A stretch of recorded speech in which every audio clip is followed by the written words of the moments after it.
Hello everyone, welcome back to our channel సిరిక food and vlogs.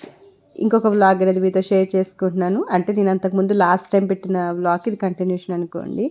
ఇంకా early morning అనమాట, 10 to 6 అవుతుంది time. అయితే పెద్ద పాపను స్కూల్లో డ్రాప్ చేయాలి కదా, అప్పుడే సన్ రైజ్ అనేది అవుతుంది. ఇక తర్వాత పెద్ద పాపను డ్రాప్ చేసి వచ్చిన తర్వాత హస్కీని అయితే పార్టీకి అయితే తీసుకెళ్ళాలి. ఇంకా అట్లా తీసుకెళ్ళి కాసేపు వాకింగ్ చేసి తీసుకొస్తే సరిపోతుంది, వాకింగ్ చేయించి. ఇంక ఈ లోపైతే ఆంటీ లోపలంతా క్లీన్ చేస్తూ ఉన్నారనమాట. అందుకే కాసేపు అయితే ఇంకా బయట తిప్పానుగా. ఇది లోపలికి రమ్మంటే ఒక విధంగా అయితే రాదండి లోపలికి, ఎంత ఇష్టమో బయట ఉండాలని. కానీ మాకు ఇక్కడ బాగా బయట డాగ్స్ ఉంటాయి అనమాట, స్ట్రీట్ డాగ్స్ ఉంటాయి కదా, అవి ఒకరోజు ఇలానే చైన్ దానికి బెల్ట్ ఉండేది, ఆ బెల్ట్ తెగిపోయింది అనమాట. తెగిపోయి ఇక రన్ చేసుకుంటూ వెళ్ళిపోయింది చాలా స్పీడ్గా. వెళ్ళిపోతే అక్కడ ఒక 6 డాగ్స్ ఏమో మీద పడి పాపం. ఇంకా అప్పటికి మా హస్బెండ్ వెళ్ళి త్వరగా ఇంకా అక్కడ ఉన్న వాళ్ళది కొట్టి తీసుకొచ్చారు కాబట్టి సరిపోయింది, లేకపోతే పాపం దాని పని అయిపోయింది. అందుకే మాకు భయం అనమాట. అంటే రెంటర్స్ ఉంటారు కదా, ఎవరైనా సడన్గా వాళ్ళ ఇంటికి ఎవరైనా వచ్చిన వాళ్ళు గేట్ తీసి వేయకుండా వెళ్ళింటే వెళ్ళిపోద్దని భయానికి కట్టేసి ఉంచాల్సి వస్తుంది. ఇంకా దాన్ని లోపల తీసుకొచ్చిన తర్వాత ఇంకా బయట అయితే ఒక చిన్న ముగ్గు అయితే వేసేసుకున్నాను. ఇంక ఇది వచ్చేసి నల్లేడు చెట్టు అంటారు కదా, అది నల్లేరు చెట్టు. ఆ చెట్టు ఇదైతే మంచి గ్రోత్ అవుతుంది అన్నమాట. ఇంకా కర్ర పెట్టి అయితే కట్టేసాను దాన్ని అయితే. ఇంకా లోపలైతే పిల్లలకి ఇక స్కూల్కి వెళ్తారు కాబట్టి వాళ్ళకి ఇక బ్రేక్ఫాస్ట్ లంచ్ అనేది ప్రిపేర్ చేయాలి. ఇంకా నేను బ్రేక్ఫాస్ట్ కానీ లంచ్ కానీ ఏం ప్రిపేర్ చేశానని చూపించలేదు. ఇంకా వాళ్ళు వెళ్ళిపోయిన తర్వాత ఇక్కడ మా రాన్ అయితే డ్రాయింగ్ అనేది వేసుకుంటున్నాడు అనమాట తను. ఇంకా తనకి పాపం ఫీవర్ వచ్చిందండి. ఇంకా అలా పడుకొని ఉంటే ఇంకా అలానే అనిపిస్తుంది కదా, అందుకే కొంచెం యాక్టివ్ చేయడానికి ఇలా డ్రాయింగ్ వేసుకోమని చెప్పి కూర్చోపెట్టాము. ఎండలు అనేది బాగా స్టార్ట్ అయినాయి కదండి, అందువల్ల ఇప్పుడు అందరికీ కొంచెం బాగా హెడేక్స్ రావడము, అలాగే ఫీవర్స్ రావడం అనేది అవుతుంది. ఇంకా పిల్లలు ఎవరికైనా ఈ సీజన్లో ఖచ్చితంగా ఫీవర్ అనేది వస్తుంది. కొంచెం జాగ్రత్తగా ఉండండి, పిల్లలతో అయినా పెద్దవాళ్ళైనా పిల్లలైనా కూడా. పిల్లలకి స్కూల్కి వెళ్ళినప్పుడు క్యాప్ అనేది ఖచ్చితంగా పెట్టండి. ఇంకా తర్వాత ఇంకా తన్ని డ్రాయింగ్ తను వేసుకుంటూ ఉన్నాడు. ఇంకా తర్వాత ఇంక ఇంట్లో పని అంతా అయితే నేను కంప్లీట్ చేసేసుకున్నాను. ఇంక ఇవి వచ్చేసి కొన్ని పెసలు అయితే నానబెట్టాను అనమాట, స్ప్రౌట్స్ చేద్దామని. ఇంకా ఈ లెమన్స్ అయితే అవన్నీ కట్ చేసేయాలి, నేను పికిల్ చేస్తున్నాను కదా. ఇంకా దానికోసం ఇంకా రోజు ఏ పని చేసుకోవాలని చెప్పేసి ఇక ఆఫ్టర్నూన్ టైంలో ఒక లైన్లో అయితే పెట్టుకున్నాను. ఇక్కడ రైస్ కూడా కడిగైతే పెట్టాను. తర్వాత ఇక్కడైతే నేను జరకి జ్యువెల్స్ నుంచి 2 బ్లాక్ బీడ్స్ అయితే తీసుకున్నానండి. చాలా సింపుల్గా ఇష్టపడే వాళ్ళకి చాలా నచ్చుతాయి అన్నమాట. ఇందులో ఒకటి రోజ్ గోల్డ్, ఒకటి గోల్డ్ కలర్ ఒకటి అనమాట. చాలా క్యూట్గా ఉన్నాయి, అసలు చాలా బాగున్నాయి. సింపుల్గా కొంచెం మంచిగా ఉన్నాయి. నాకు వచ్చేసి 2 కూడా 799 పడింది అనమాట. అంటే 1+1 ఆఫర్ ఉండింది, ఇంకా అందుకే తీసుకున్నాను. లాకెట్స్ అయితే మాత్రం చాలా క్యూట్గా ఉన్నాయి అసలు, 2 కూడా షైనింగ్ కూడా ఉన్నాయి బాగా. అవి స్టోన్స్ అనేది చాలా షైనీ ఉన్నాయి అవి. ఇలా 2 తీసుకున్నాను. తర్వాత నేను ఇక్కడ వచ్చేసి నాకు వెజిటేబుల్స్ అయితే ఇంట్లో ఏమీ లేవండి అసలు. బయటికి వెళ్ళి తెచ్చుకుందామంటే అదేంటో అయితే లేదనమాట, అసలు తెచ్చుకోవడానికి కుదరట్లేదు, నాకు అవ్వట్లేదు. లేకపోతే ఒకలాంటి ఒక కొన్ని పనులు అనేది మనం అలా పెండింగ్ పెట్టేసుకుంటాం కదా, అలా పెట్టేసుకుంటున్నాను నేనైతే. అంటే నాకు ఎదురుగా ఆంటీ ఉండేది కదా, తను అర్లీ మార్నింగ్ 5కి వెళ్ళిపోతుంది అనమాట. తను రోడ్డు మీద సేల్ చేసుకుంటుంది. అందుకనే నాకు కొంచెం ఇబ్బంది అయిపోతుంది అనమాట. మళ్ళీ వెళ్ళి తీసుకురావాలా అనేది ఒక టైపే అలా అయిపోతుంది. ఇంకా పప్పు టమాటో ఏదో చేసేస్తాను. ఇంకా ఆ రోజు అయితే కనీసం పచ్చిమిర్చి కూడా లేవన్నమాట ఇంట్లో అయితే. ఇంకేం చేయాలని ఆలోచించినప్పుడు ఇక పన్నీర్ ఉండింది. ఇక పన్నీర్ ఫ్రైడ్ రైస్ చేద్దామని చెప్పేసి ఇక నేను ప్రిపేర్ చేస్తున్నాను అనమాట దానికోసము. ఇక్కడ ఫస్ట్ అయితే ఇంకా రైస్ కుక్ చేసుకోవాలి కాబట్టి నేను రైస్ అనేది కుక్ చేసుకుంటున్నాను. ఇక్కడ వచ్చేసి నట్స్ అండి. ఇప్పుడు మాకు లెంట్ డేస్ కాబట్టి మేము ఫాస్టింగ్ ఉంటాం కదా, ఇంకా మాకు కొంచెం ఎనర్జీ కావాలంటే ఖచ్చితంగా మేము డ్రై ఫ్రూట్స్ కానీ, ఫ్రూట్స్ కానీ, లిక్విడ్ అంటే జ్యూసెస్ కానీ ఇలాంటివి ఎక్కువ తీసుకోవాలి, లేకపోతే ఎనర్జీ అనేది ఉండదు.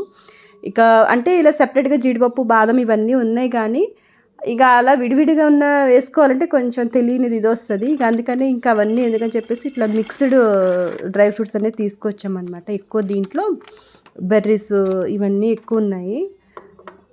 ఇవన్నీ ఇంకా ఒక స్టోర్ చేసుకుంటే అయిపోద్దని ఒక బాక్స్లో అయితే వేసేసాను. ఇంకా అది అలానే ప్యాక్ ఉంటే అలానే ఉండిపోతుంది. ఇలా మనం డైరెక్ట్ పెట్టేస్తే గుర్తుంటుంది కూడా తినాలని.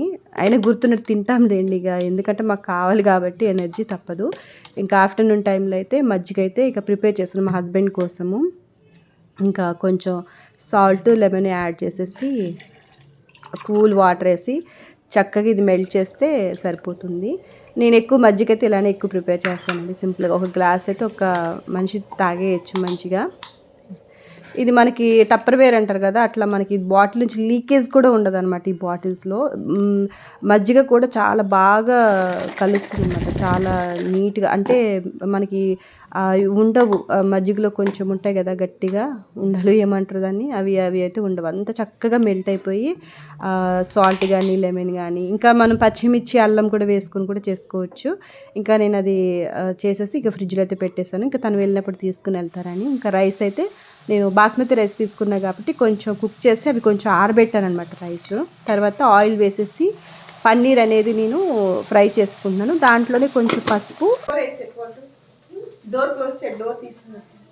నువ్వు తీసావా డోరు? అక్కడ అటు సైడ్. ఇంకా దాంట్లోనే కొంచెం పసుపు సాల్ట్ వేసి కూడా ఫ్రై చేస్తాను. తర్వాత ఇక్కడ వెల్లుల్లి అనేది ఖచ్చితంగా మనం వేస్తాం కదా ఫ్రైడ్ రైస్లో.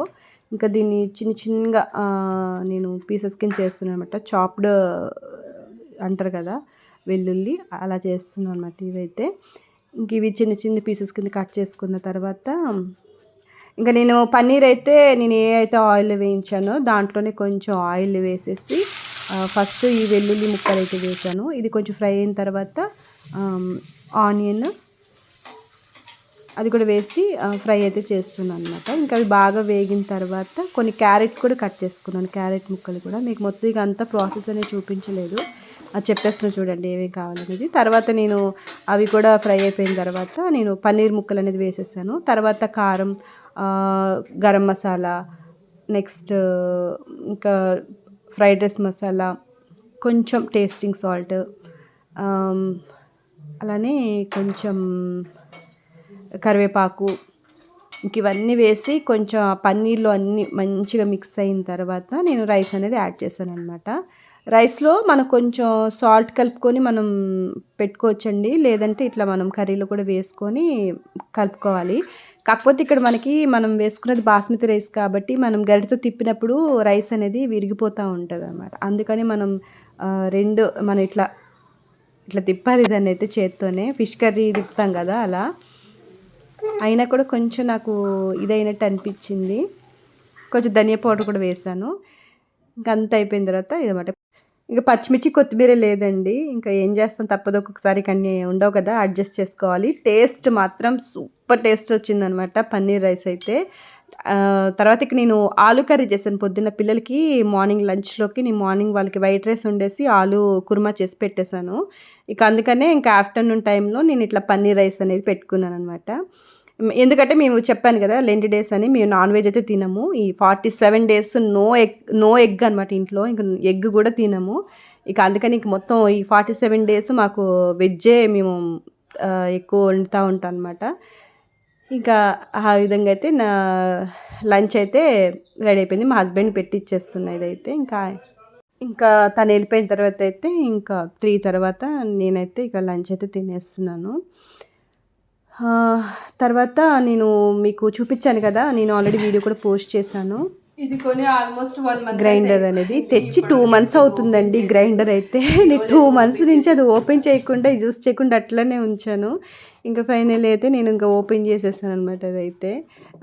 కానీ చాలా స్మూత్గా చాలా బాగా అనిపించింది నాకు గ్రైండరు. మా అమ్మ టార్చర్ తట్టుకోలేక నేను తీసుకోవాల్సి వచ్చింది, లేకపోతే అసలు నాకు ఇక ఎందుకో అది నేను కొనుక్కోవాలనే ఆలోచన కూడా రాలేదు. ఇంకా ఆమె ఇక తట్టుకోలేక కొనిచ్చింది అనమాట. పిల్లలు ఉన్నారు, మిక్సీలో పట్టిన దానికన్నా గ్రైండర్లో చేస్తే ఇడ్లీ బాగుంటాయి, ఇక అది దానికి ఏదో ఒక క్లాస్ పీకుతా ఉంటుంది అనమాట ఫోన్ చేస్తేని. ఇంకా అలా ఇంకా ఇంతవరకు అయితే ఓవెన్ యూస్ చేయలేదు, గ్రైండర్ యూస్ చేయలేదు. ఇప్పటికీ మీకు వాయిస్ ఓవర్ ఇస్తున్నాయి కదా, నేను ఆ రోజు మీకు రివ్యూ ఇచ్చాను. ఇక అంతే, ఇంకా ఈరోజు వెయ్యాలన్నమాట దాంట్లో ఇడ్లీ బ్యాటరీకి అయితే ప్రిపేర్ చేయాలి. ఇంకా అదంతా క్లీన్ చేసేసుకున్నాను అనమాట. ఇంకా చూపించాను కదా. కాకపోతే ఏదైనా మేము కొత్తది బట్టలు కానీ ఇంట్లో ఏదైనా వస్తువులు కానీ ఏమైనా తీసుకున్నప్పుడు ఖచ్చితంగా ప్రేయర్ అనేది చేసుకుంటామండి. అది ఖచ్చితంగా మాకు అది అలవాటు అనమాట. ఏదైనా చిన్న వస్తువు కొనుక్కున్నా కూడా ప్రేయర్ చేసే అది యూస్ చేస్తాం మేమైతే. ఇదేదో నేనేదో గొప్ప కోసం అని చెప్పట్లేదు ఈ వీడియోలో. ఉంటుంది కదా ఏదైనా వస్తువు తీసుకున్నప్పుడు హిందూస్ అయితే ఖచ్చితంగా దాన్ని పూజ చేసుకుని చేసుకుంటారు. మేము కూడా అట్లానే, మాకు కూడా ఏదన్నా కొనుక్కుంటే అలా మేము చేసుకోవడం అలవాటు. అందుకే చూపిస్తున్నాను. అంటే ఏమీ చేయకుండా అట్లా యూస్ చేసేసుకుంటారు అనుకోవచ్చు, ఎవరో ఒకళ్ళని అనుకుంటారు కదా, అందుకని ఇంక ఇది నైట్ టైంలో అయితే చపాతీ, ఇంకా ఆలు కుర్మా ఉందని చపాతీ పిండి అయితే కలిపి పెట్టేసాను. ఇక్కడ లెమన్స్ అయితే అన్నీ కట్ చేసి ఇక సాల్ట్ వేసేసి ఒక 3 days మనం ఆ డబ్బాలో ఉంచేస్తే, ఇది మనం కొంచెం ఎండకి పెట్టేస్తే మనకి పచ్చడి అనేది ఒక 4-5 daysకి రెడీ అయిపోతుంది. ఇంకా అందుకే సాల్ట్ వేసి పెట్టేసి అయితే ఇక మూత పెట్టేస్తున్న పక్కనైతే. ఇంకా దీని పని అయితే అయిపోయింది. తర్వాత స్ప్రౌట్స్ కోసం నేను ఇక్కడ పెసలు నానబెట్టాను కదా, అవి నానిపోయినాయి. ఇంకా అవి క్లాత్లు వేసి పెట్టేసేయాలి. తర్వాత కొన్ని శనగలు అలాగే రాగులు ఇవన్నీ కూడా ఉన్నాయి. ఇంకా నేను ఇక్కడ ఆల్రెడీ క్లాత్లో కట్టి పెట్టేసాను అనమాట. కొన్ని రాగులు ఇవి కూడా కొంచెం స్ప్రౌట్స్ చేయాలి. మర్చిపోయాను అనమాట ఇవి నానబెట్టడం. ఇంకొక వ్లాగ్తో మళ్ళీ మిమ్మల్ని కలుస్తాను. Thank you for watching. Please subscribe.